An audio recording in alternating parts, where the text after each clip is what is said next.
In the heart of the Dedham Valley on the Essex-Suffolk border lies an 800-acre farm. It's owned and run by just one family, the Peaks. Much of the farm is taken up by apple orchards. But to make the land pay, they've been branching out. They've built a pair of championship golf courses on some of their worst land. And 20 years ago, in a factory scattered around one of the family farmhouses, they started pressing their spare apples into juice. The Peak family now produces more apple juice than anyone else in the country. But their extraordinary growth has led to big debts. Last year, the business barely broke even. The family knows that time is running out. Somehow, they have to raise more money if they're to compete in the increasingly competitive market which their own apple juice, Copella, has helped to establish.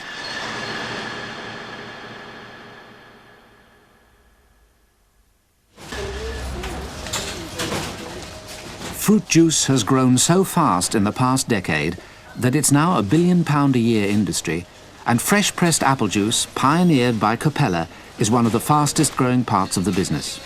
The firm has become market leader, producing not only their own brand, but also the own-label juice sold in supermarkets. Despite their success, the business is hardly making money. Can I have a Copella, please? Certainly, sir. 70 pence. Now, Sir John Harvey Jones, ex-chairman of ICI, is on his way to Copella to see if he can help them find a solution. I'm greatly looking forward to my visit to Copella. It sounds an absolutely fascinating company. In the first place, I used to live in this part of the world when I was working at ICI. I know the area, I know the opportunities, and I know the sort of people who live and work here. Secondly, they're in the farming business, and they seem to me to have done all the things that we are told farmers ought to do. They diversify, they've gone into leisure, they've gone into selling a branded, natural product, and they're still hitting problems. And thirdly, I suspect that if they aren't very careful, they may lose control of this business, which, after all, has been set up and run by a family. And for a family actually to lose their business always seems to me to be a bad thing.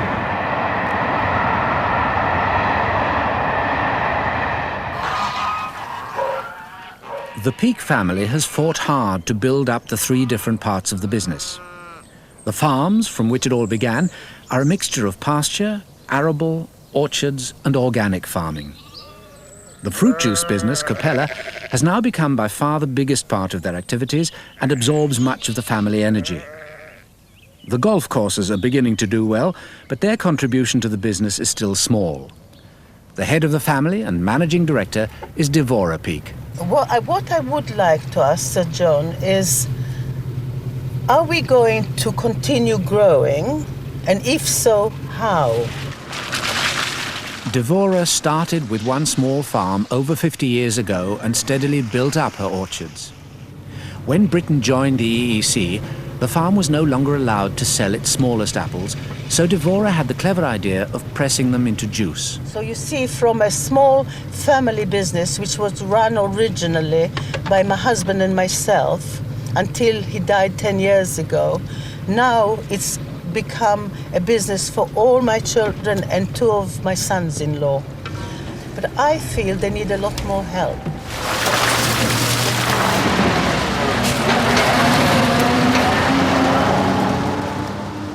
I feel they'll probably have his hands full talking to all of us. He will with you, yeah. we all have so many ideas and things, because it's a very crucial time of our company, and we're all looking forward really to see what we might not want to hear what he's got to say, though. It might not be what we want to hear. Well, He might say sell up and move to the Bahamas. I feel that we're at that turning point where even if Sir John recommends something and we may or may not like it, or we may decide to go with it, whatever decision we do make has got to be better than no decision at all.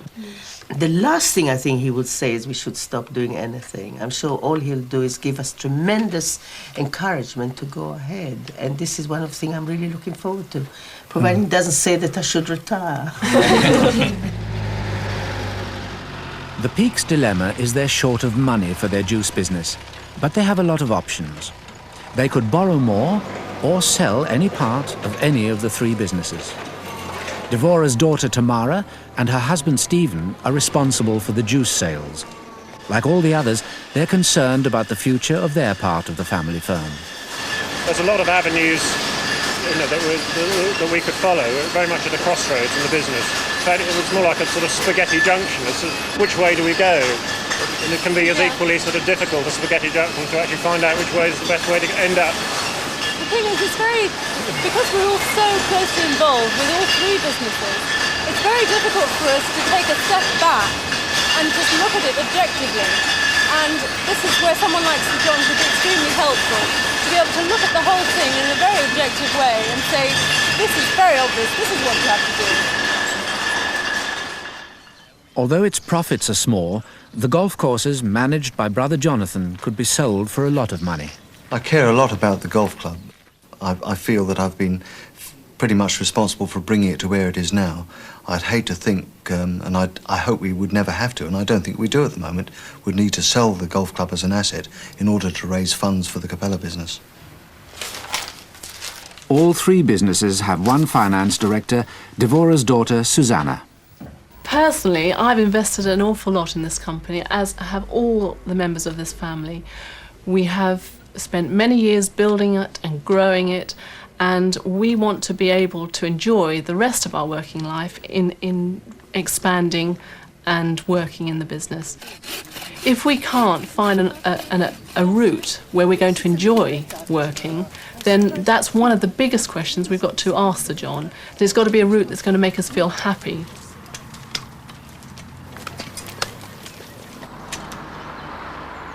What I have to do today is to meet as many members of the family as possible, because they are the people who have to make the decisions, get a feel of how they view the problems, and the most important thing of all, what the family actually want to do. I have got a great deal of experience of having to try and make these sort of choices between different businesses, and which should be held back, which should be disposed of, how you should give a business its head, and so on. Admittedly, my experience is on a much bigger scale than this. But then we also had bigger resources available, and these people haven't got very large resources.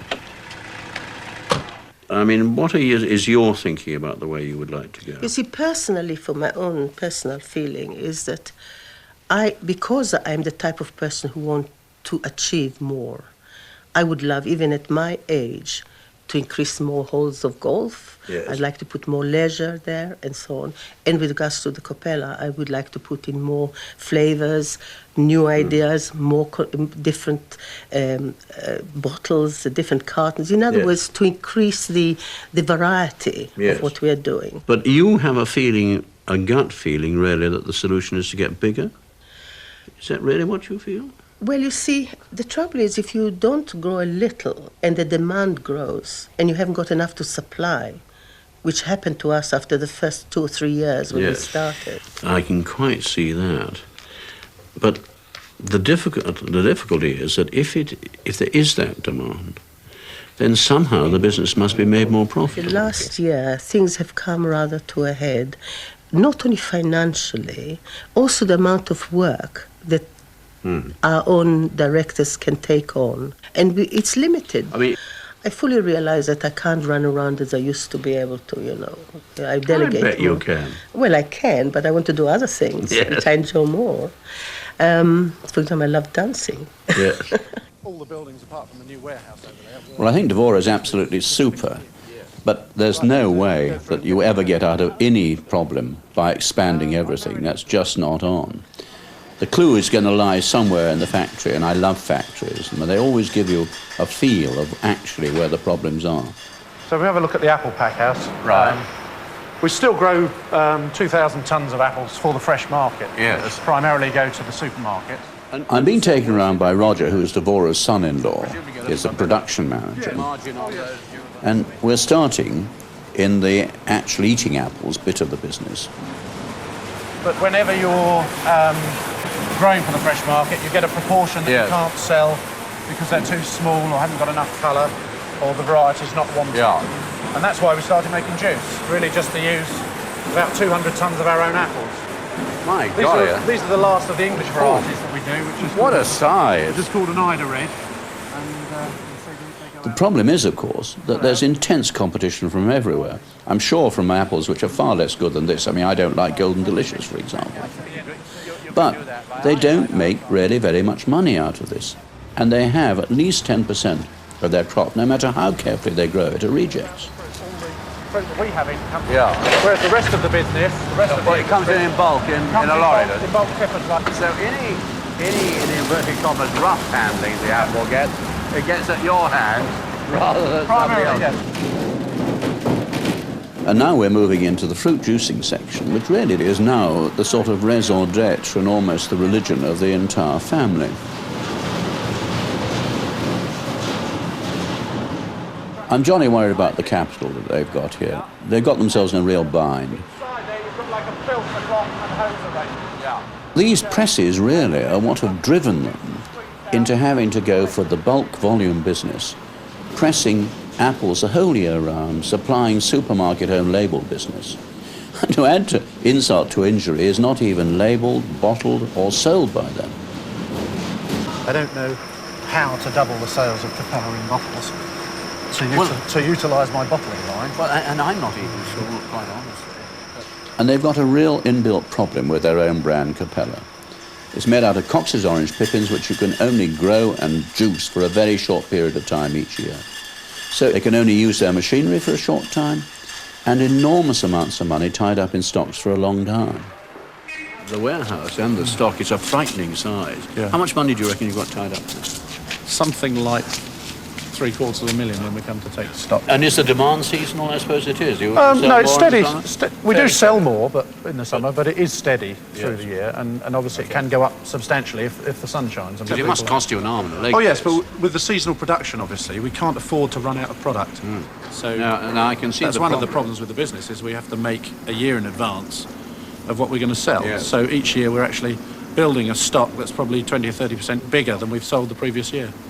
An awful lot, I must say, in this whole business really does depend on looking at the total finances of the business, doesn't it? That's right. I mean, so the whole thing is, it's the buying, the amount of money you've got tied up in stock, Yes. and particularly if you're having to borrow money at very high that's rates. absolutely right. I can't believe the margins, actually, that you can get Right.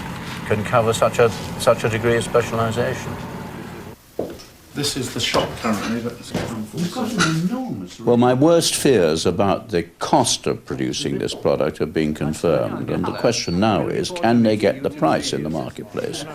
So I'm off to see Tamara and Stephen, whose job it is to do just that. So little, if you know what I mean. Because, you know, what frightens me about the whole thing is the amounts of money that are tied up. I mean, the way you make the product, by definition, must be one of the most expensive ways of making apple juice you can have. It's very high cost. First of all, very, very high quality. Secondly, limited seasonal production. Having to produce at least a year before the actual marketing plan, and that's high risk as well. Enormous cost of holding stock. I mean, you know, a trot around the warehouse, it's as big as some of the warehouses I had in ICI. And all of these things all put real pressure on the margin you can get. Now, how hard have you pressed the price? Well, there are English freshly pressed juice is not unique to us, and the own label market has made our pricing harder. But we've maintained a price level well above that through the presentation But of you the packaging. are more than English fresh pressed juice. Yes, Yes, we're- You are actually Cox's based That's right. English fresh juice. Got it. And that's before lunch.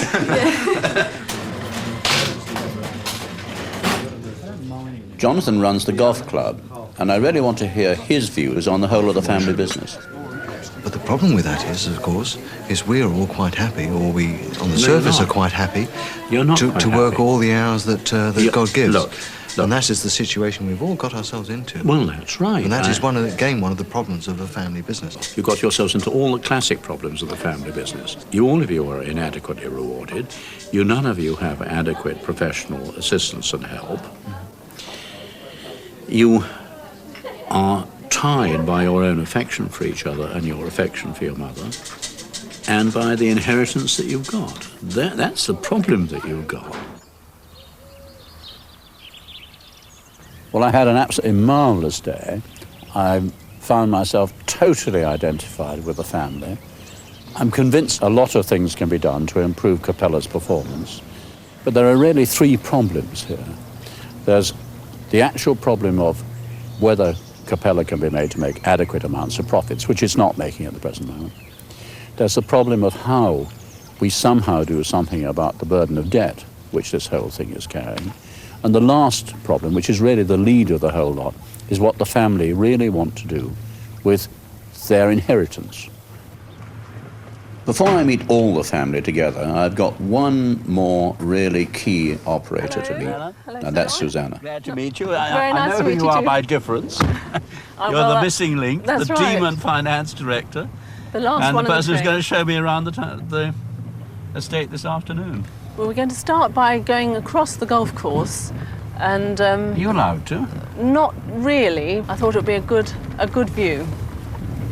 And I know that Jonathan would quite like to expand the golf course. Is that something which is close to all of your hearts or not? I think that we all would like to see it grow, but in how we see it grow and to what extent and how quickly, I think we all have fairly mixed opinions on that. I'd slightly expected that he might be heading in more in the sort of country club. I don't think that Jonathan likes that idea very much. No, I he think- doesn't. I got that message. Yes. Now, and that's you still on the left, isn't Yes, it? this is one of Yeah. our orchards. I must say, that It's- looks marvellous. It's a Bramley and Cox orchard. Talk a bit about the fruit farm itself. During the 1970s, we were making reasonable profits, Yes, in which most we were at that time. which we could then invest into these other two businesses, the golf club and Copella. What happened then, we spent a lot of money investing in these two areas where they didn't start making the returns. The golf club is only now starting to make reasonable returns. It's had to build up its membership. When we needed to then get some more income in, farms then went through a very, very bad patch. Actually, just coming up here on the left, we'll be coming to our arable farm, Ah, yes. Dalton's farm, and here we have a sheep enterprise and the centre of our organic cereals. Now, why do you run that? Because, I mean, making money out of organic farming is a jolly hard... That has been a philosophy and a belief rather than a commercial thing. Yeah. Why would you hang on to the farm? Well, look, perhaps we can just stop here because we've got to the It's orchards. a very good point to Yes. answer the question, because I And, can quite see why I Arthur, wouldn't if want you to wouldn't sell the mind, farm. and then we can get out and just have a Okay. look and see.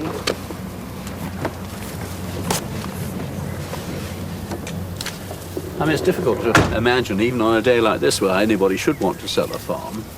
But actually, as a business, it's terribly difficult to imagine that one can foresee for a long time, even a well-run large fruit farm like this will make much in the way of money. I mean, it's entirely up to your family whether you want to hang on to your farm. I could respect and understand why you might want to. It's where you came from. Yes. If you hold on to something, you need to either be clear you're doing it for emotional reasons or you're doing it for good business reasons. But the thing about land is there's so much you can do with it. And to sell it and not have it and then regret Greedy it. beast. Oh, we want our cake and eat it, that's the Everybody who's got trouble. land feels that way. Well, first of all, thank you very much indeed. You've given me a marvellous day. Now, I've said to you all individually, and forgive me, but I will say it again to you all collectively, family businesses are particularly difficult businesses to run and manage, because you all care for each other, because you all care for the things you've inherited. And so each of you is always looking at the others and trying to ensure that you're not stopping something which you think the others may wish to achieve. You can't go on as you are. I mean, it is absolutely ridiculous. I've looked at all the businesses very superficially and very quickly. I sense amongst all of you that there would be a very great reluctance to move out of the golf club, and I think you'll be very foolish to do so. I don't think there's a cat in hell's chance that you can make the farms into a good business, in inverted commas. But I believe that probably you're all both emotionally tied to the farms. I suspect you may have to farm in slightly different ways, but that's quite within your capability, I'm sure of that. But Copella is actually the key of the whole thing, because it absorbs so much of the family's effort, and because it is intrinsically, I believe, a very, very difficult business to run in the conditions which are rapidly approaching for tomorrow's world. No matter how clever you are, making Copella in the way that it has been made traditionally is always going to be expensive. And you aren't getting the price that you need. At a very rough guess, probably, a very rough guess, and I haven't been able to do the sums, but I think you need probably another 40% on the price. I wouldn't disagree with that. Compared with freshly squeezed orange juice, it's still going to be cheap. This is really what you should be comparing it with, isn't it? Make it very hard. You see, the problem is you've not tested it. You've not pushed the prices high enough to give you the profit that you would need in that business. I believe there is a business there, but whether it's a business which is a sensible business for you to stay in, I think is a more questionable thing. So I think where I am, but I want to do some more sums and to do some more looking. But I think where I am is that I think, would probably contemplate getting out of Copella, getting out of the apple juicing business altogether.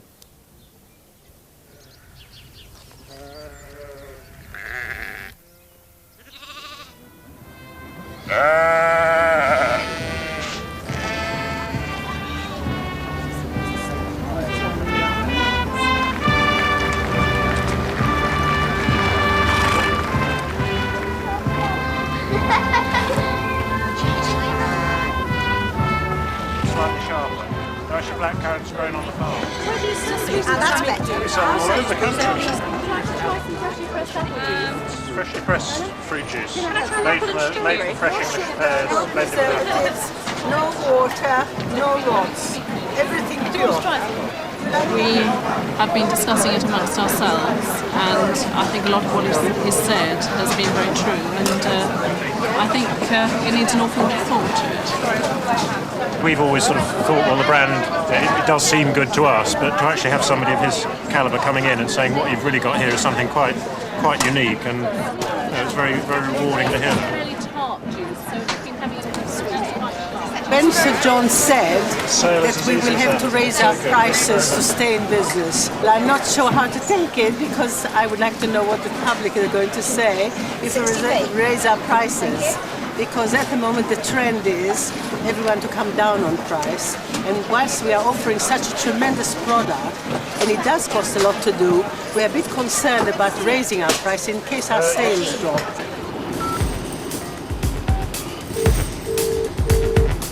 Hello, it's Chris. Can I speak to Chris Morgan, please? On the orange market, Chris. Have you got any news about the orange futures price? I need another view of this market, and there's nobody better I can think of than Chris Burton, who's a leading commodity broker. Have you had any prices in Hamburg on tidy apple recently? He deals in fruit juice just as though it was wheat or cocoa or sugar, and he will really be able to tell me whether there's a place in this market, a special place for Copella. The competition's too beastly, frankly. The market's too mature. The market is too mature, Yeah. and it's very much a toughie's game. That's right.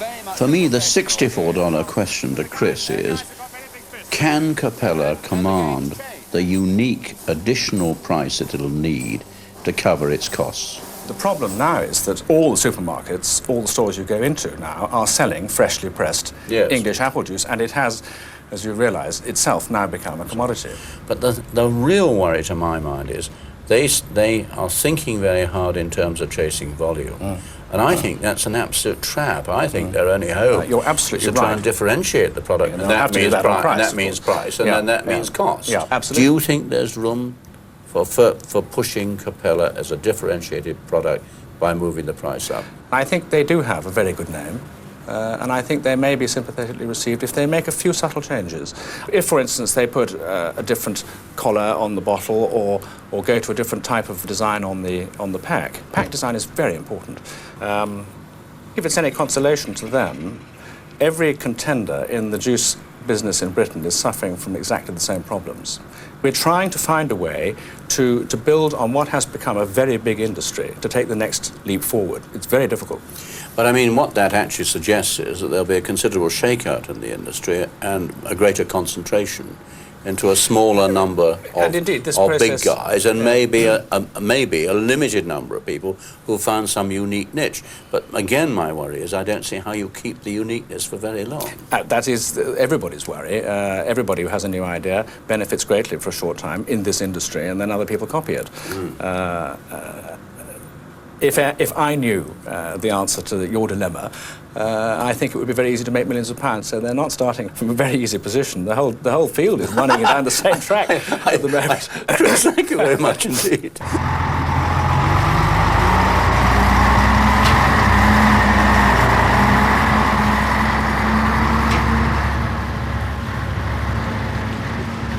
I'm now sure that for Copella to survive, they've got to go up market. And I don't believe the family can do it on their own. They just simply haven't got the resources. I need to explain this to the marketing team, first of all, and then I need to talk to the whole family to see whether they're actually ready to face up to what will be a very difficult decision for them. I said when we last saw each other that I thought you needed about a 40% price increase, but I didn't know what that would do to the volume. I still think that guess is not too far out. I think I'm sure there is a market for Copella as an upmarket specialist health food drink. So I don't know, it's got to be in a different shaped bottle and a different label and a gold seal, or, you know, and you've got to make more of the fact that it is Cox's Orange Pippin's, the only, you know, Cox's Orange Pippin juice, not relying just on the write-up and the name. So in other words, before we do anything else, we have to increase the prices so that it's more profitable and it becomes more of a viable business. Significant. So that we can you either have to do that, or you have to hand the whole business over to somebody else who is in a much bigger... Shame to give it up after Yes, building it that's for right. 20 years and start with Well, it. I'm not suggesting you walked away from it. But, I mean, there are, as a family, you've got plenty of options ahead of you. But it all starts, I'm afraid, with Copella. Because, frankly, I mean, your problem is you've got debts. I think you are balmy if you work away, as you all are working, at a product where you're earning less money than you would earn, substantially less money than you would earn, by selling the whole lot and putting the proceeds in the bank, unless you can see somewhere, some years ahead, an enormously bright future. Now, the difficulty I have is I can't. I can't see. I can see how you can fight your way back, make an inadequate return, but still make more money than you're making at the present moment. But I think you're going to be the whole time trying to swim against the tide. As a businessman, I would sell out of the juice business, although there are a wide range of intermediate positions you can take. But basically, I would sell out of the juice business. I would concentrate the family efforts on making sure that the farm broke even. That's the sort of thing that Roger can do. And really driving the leisure business. So the decision to get out of it or not, I know would be a very deeply emotional one. But you have to be clear, if you're staying in because you like doing it. I find the only reason really why we are not at the moment making the success I think it should be is because we need a lot more promotional funds. And I feel that if only we had that sort of help, I'm sure we could be absolutely we'd turn the page immediately. I don't think that's right, if I may say so, Laura. I've looked, I mean, I know what promotion would cost, and I've also asked one or two other people who know the business. I think until we've all decided what we want to do, if we decide to go the route of selling part or all of Copella, I think to me, the most important thing is to look at the strengths and weaknesses of each of us. That's right. How we feel, which parts we would like to be involved in. And it may be that one or two of us would want to still be involved in Copella. You can structure a deal in whatever way you want. That's always possible. I think the difficulty is, if you sell out a part of the business, somebody else will be calling the shots and somebody else will be running the business and running the brand in a different way that you did. And I think you'll be involved in sort of the death of 1,000 cuts, because I think you would find you'd be constantly arguing that they shouldn't be doing things, and they'd be the owners, so they could. But then doesn't it also depend on who actually we go to bed with? You know what I mean? I don't feel... a lot always depends on that.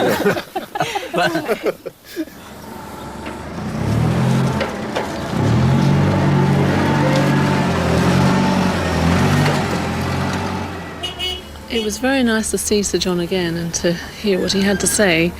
I think, obviously, to hear what he actually said made me feel quite sad, and but at the same time still encouraged that he felt that there was still an awful lot in the brand and still to be done with the brand, but maybe not necessarily with us in control.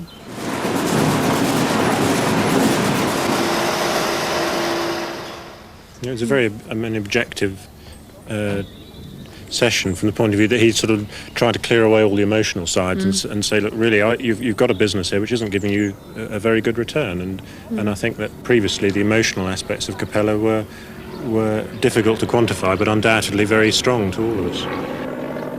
I think we're very lucky in that we have got two other companies that, you know, if we did want to sell Copella outright, then fine, we can do that and still feel we can work as a family with two other businesses. So it's not as if it's an end to a complete way of working. I think you and Steve will have to carefully think about your futures, because I think almost on any possible deal with Copella, you're going to be wanted or needed or certainly asked. Yeah, you're the ones who are going to have to think about what you need to do.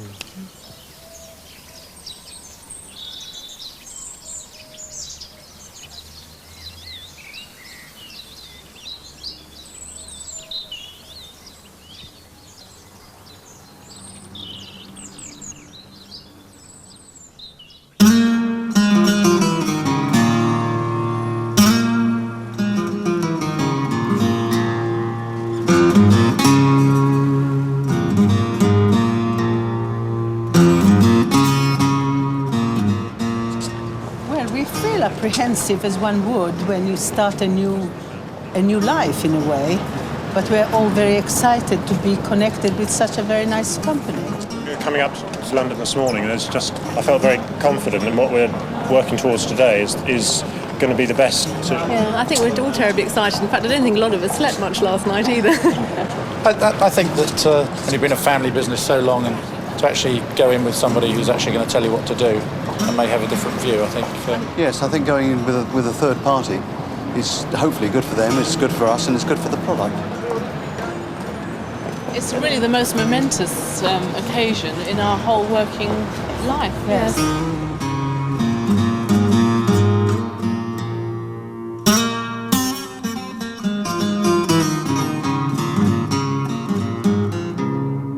I think what we face is the question is going to be asked, well, in reality, who calls the shots?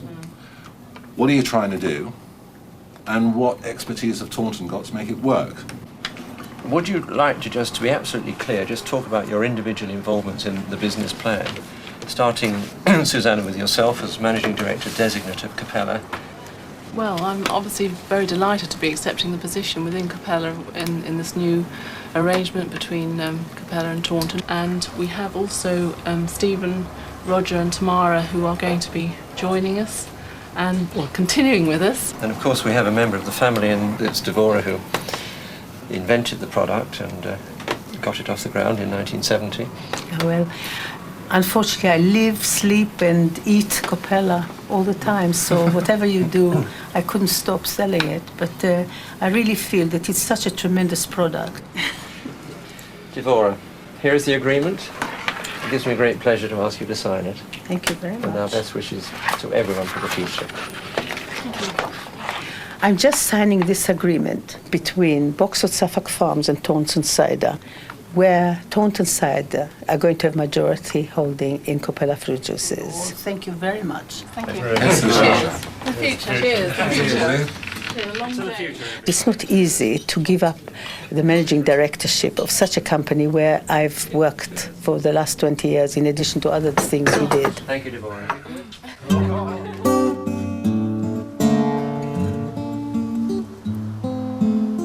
I feel a little sad in a way because this is a work I've created with my poor husband who died 10 years ago, as you know. But luckily, I've got the young family who are taking on from here. And Susanna is going to be managing director, and Tamara and Stephen are going to be on the board. Roger is going to be involved in production, and I am a consultant. When Sir John Harvey-Jones came and looked at our operation, he said, well, the only way that you'll be able to really get anywhere, you've got to either raise your prices or reduce on your quality. To raise prices the way we are would be almost impossible, and we just couldn't handle a product which is low quality. Therefore, we had to choose what he said, is to bring in other people and other companies. What's the demand like this season at the moment? What we have to do, first and foremost, is to make the business actually profitable, which it isn't at the moment. And that means repositioning the brand in terms of value. And if I can put it in the way that, for instance, you can't sell a diamond for 50p.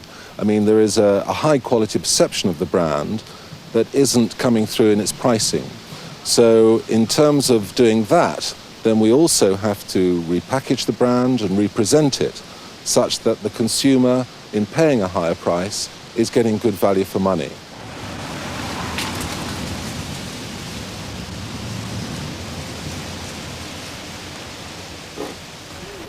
I'm very excited about being managing director, but I think there's going to be an awful lot of work to get through. I think that it's going to be a real challenge. But I think we're all so enthusiastic about it, and the people we've met from Taunton are very, very enthusiastic. And I think with all that, you know, we've got so much going for the product, and we're bound to succeed.